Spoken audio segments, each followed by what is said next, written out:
I'm Mair Williams. I'm from Wales originally, beef and sheep farm, so I never milked a cow before I met my partner. But now we're in Tipperary in Cashel.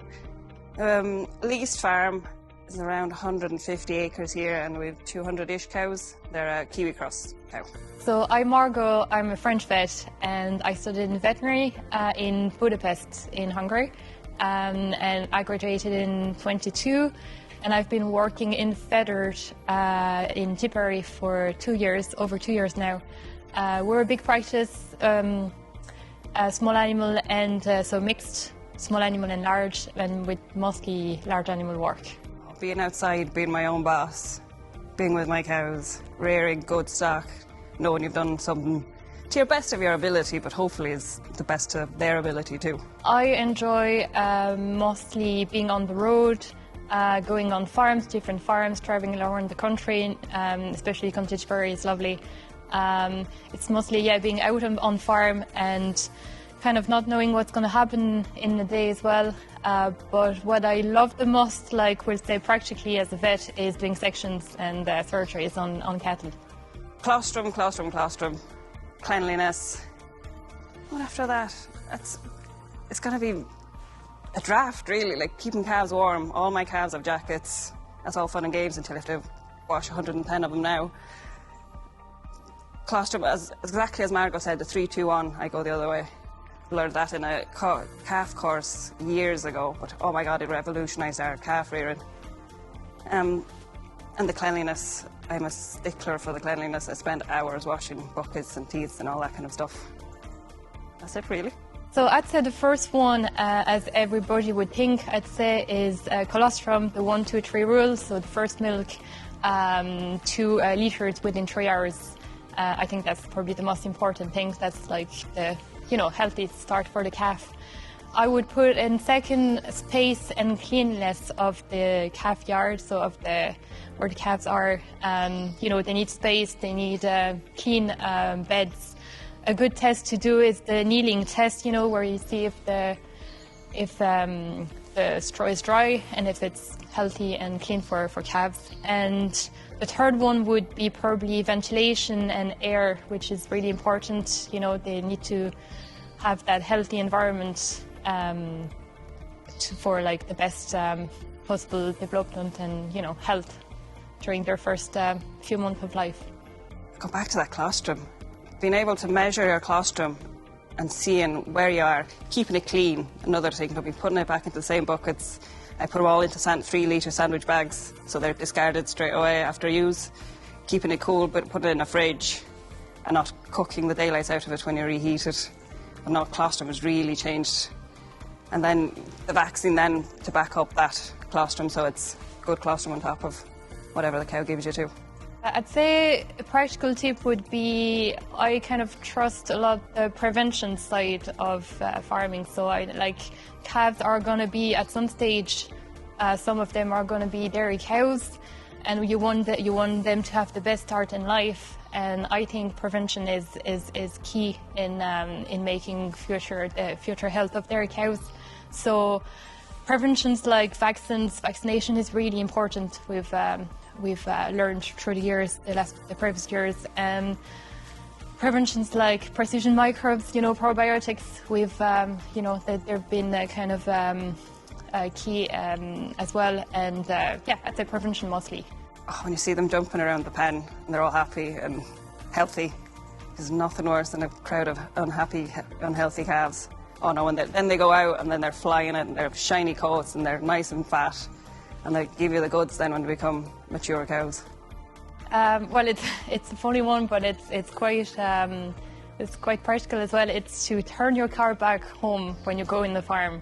So you never know what can happen. You're doing a job on the farm, and there could be like tractors on your site. They could be work on the farm, and you could be in a hurry on your next job. I don't know. You could be called for a section or for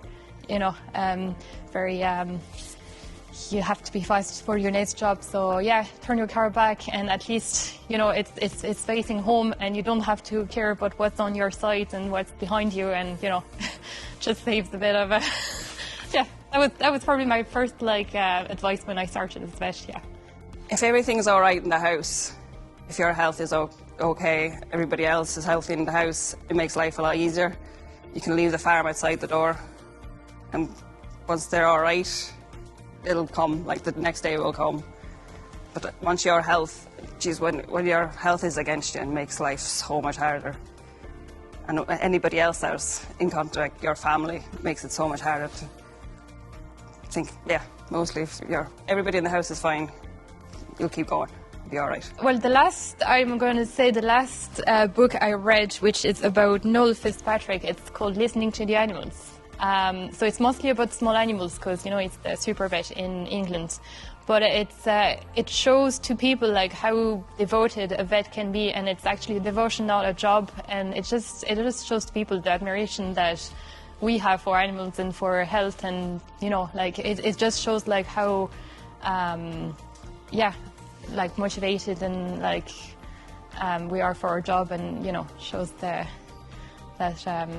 just shows to people like what it is to be a vet, and you know, it's not always nice. It could be tough, but it's the best job. Yeah. Chocolate. It's all about like. Yeah, just you have to keep going. Stock needs feeding, so you just have to keep going. But then knowing there is a light at the end, like the weather has to get better. I know this spring wasn't hectic and it wasn't easy in any way, shape or form, but it will come to an end. Like it does have to. The day goes on. The next day will come around, get a good night of sleep, and you'll feel a million times better. But again, chocolate to back it up. So personally, exercise is number one for me. So I do go to gym. Most morning. I try to make it like at least 3 times a week, and I go running as well. To motivate myself, I kind of enter trails and you know some races. It's not to you know do any performance. It's just to kind of keep you know the motivation coming to the winter. It's harder to get motivated with the dark evenings and early mornings. So yeah, going to the gym, walking as well. I have a dog, so it's nice to kind of just get out and you know keep your mind away for just a few minutes and running. Yeah. I go to the gym a lot. I go to Pilates. I go to the gym 5 times a week. I used to run, but I don't run anymore. I can't. But no, going to the gym, being outside of my head. Somebody else is telling me what to do, how to. It feels like farming is a physical job, but going to the gym or moving your body somewhere else is different, and it massively backs up the spring. When my body is strong, my back is strong, my arms are strong. You're not falling to pieces come March. No, just get out of my own head, go to the gym. I think it has a clear role on, especially nowadays where vets have been asked to use less antibiotics. So we have those, you know, categories now not to use some sort of antibiotics. And I think it's a great challenge to use those probiotics as, you know, alternatives to antibiotics. We've been using them in the practice. We've probably reduced by at least 30% our use of antibiotics in small animal and large animal just with the probiotics. And I think it's a great challenge to try to work with the microbes instead of against them. Oh, Jesus, could get very political. That we don't care about the environment, sustainability. We don't care about the animals. Jesus, I give all my all to my animals.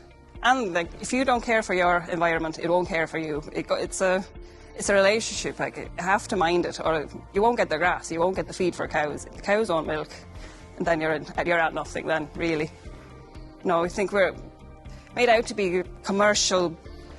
Factory farming, I don't know where this term came from, but like, nobody's factory farming. Like, they're outside, they're eating grass, especially in Ireland. Like you won't see that much outside grazing of cows.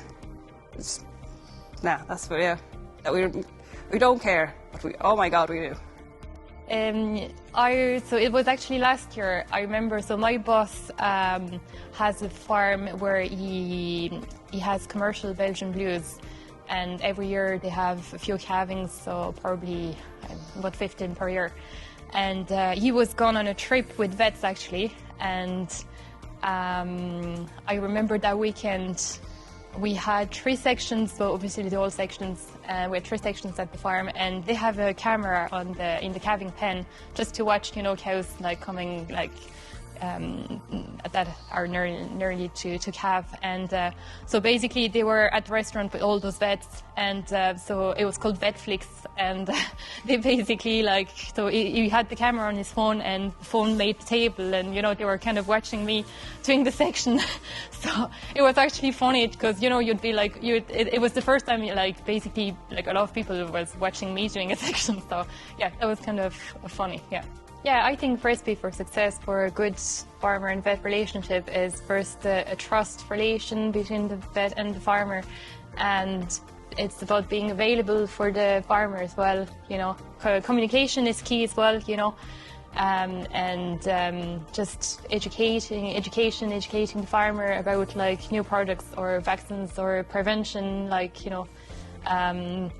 Like probiotics, for example, in that case, and yeah, it's kind of a key rule, I'd say, just for success. Yeah, agree with everything you said there. Being able to contact them by text, phone, and feel that you can contact them and ask questions, and not feel ridiculed when you ask a question. It might be silly in your head, but exactly. It might be a simple answer in your mind. So no, being able to go to them, ask them, and then ask advice on things. Practical things, ventilation, not even, you know, your vaccines, your antibiotics, painkillers, that so on. Exactly. Just not being ashamed of asking questions as well. You know, like we're used to questions, like a lot of different questions. So just like being kind of available and just trusting each other. Yeah.